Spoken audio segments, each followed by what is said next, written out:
20 years ago, while I was living in Mexico, I traveled with a group to a lake located several hours north of Mexico City. One morning, I was taking a walk in the meadow along the shore. As I came upon a cow grazing, I started to hear a distinct bleating sound. Taking a closer look, I saw that the cow was being pestered by this small black lamb. As hard as the lamb seemed to be trying to get the cow's attention, the more the cow seemed to be ignoring the bleats, focusing with more intent on her grass breakfast. A moment later, there appeared a man in a red baseball cap. I figured he was a shepherd because he calmly started to tap at the lamb with the stick he was carrying. The lamb apparently took this as a hint, moved away from the cow, and with the shepherd following behind, began trotting toward a small herd of sheep that were grazing further away in another area of the meadow. Seeing this, for me, was a very powerful picture of who God is and who Christ is, especially in Scripture where he is spoken of as a shepherd. The book of Psalms is known in Hebrew as the book of praises. Found in every one of the Psalms are notes of praise to God. The central theme of the book is worship of God, who is worthy of praise because of who he is, what he has done, and what he will do, because his goodness extends through all time and eternity. Exactly one half of the book of Psalms was written by King David, including the one that is probably thought of more than any other, the 23rd Psalm, as are the first 5 words with which it begins: "The Lord is my shepherd."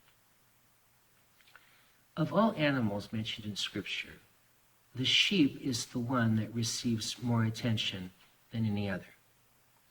Sheep were an important part of the domestic, civic, and spiritual life of Old Testament Israel. They were kept primarily for their milk, which was also commonly made into butter. To a lesser extent, they were raised for their meat. Of course, there were products made from their wool, and also their horns, which were used for containers for oil, for wine, and also for the shofar trumpets used for calling the people to worship. Shepherds were employed in the tending, feeding, and guarding of the sheep. As with David as a boy, it was common for shepherding to be the responsibility of the children of the owners. For really several reasons, the role of the shepherd was quite important. Unlike a goat, which is able to forage on its own for food and water, a sheep has to be led to the grass on which it grazes and the water which it drinks.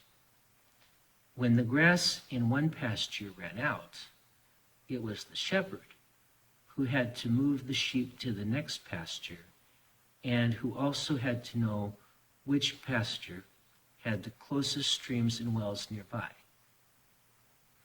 As sheep are more helpless, not even having the necessary instinct to find their way home, the shepherd took great care in protecting them. They even knew each of them by name, and each of them distinctly knew the sound of the shepherd's voice when it was calling. The sheep were thus in good care due to personal interest and concern on the part of the shepherd in terms of their well-being. Not coincidentally, it is for this reason, as we read in John chapter 10, Jesus' words that he is the good shepherd, who lays down his life for the sheep, who knows his sheep and is known by his sheep.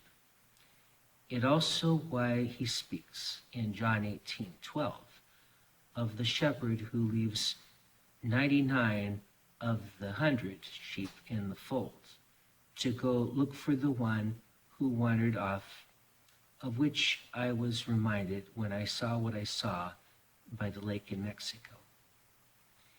And all of this is hence one of two principal metaphors of God's goodness in the 23rd Psalm. Our shepherd is none other than the Lord, Yahweh. Here indeed we have a rich image of his protection and provision, promising to take care of his people full of love, compassion, patience, fidelity, and forgiveness. So for today, I close with a couple of questions. Is the Lord your shepherd? In what areas of your life? In what areas of your professional life? How much so?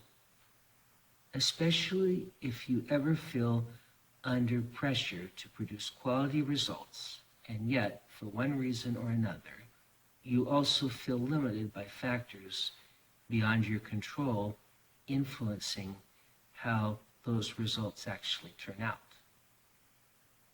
In what ways would you maybe like for him to be more of your shepherd? In what ways might we seek him so he could be more so, even at your school and in your classroom? It starts by trusting him, remembering him for simply who he is, and that he is a rewarder of those who seek him. Casting all your cares upon him because he cares for you. Because as it is written in Isaiah, he shall feed his flock like a shepherd. He shall gather the lambs with his arm and carry them in his bosom, and shall gently lead those that are with young. Because he shall feed his flock like a shepherd, and he shall gather the lambs with his arm and carry them in his bosom, and shall gently lead those that are with young. Because he is the good shepherd who lays down his life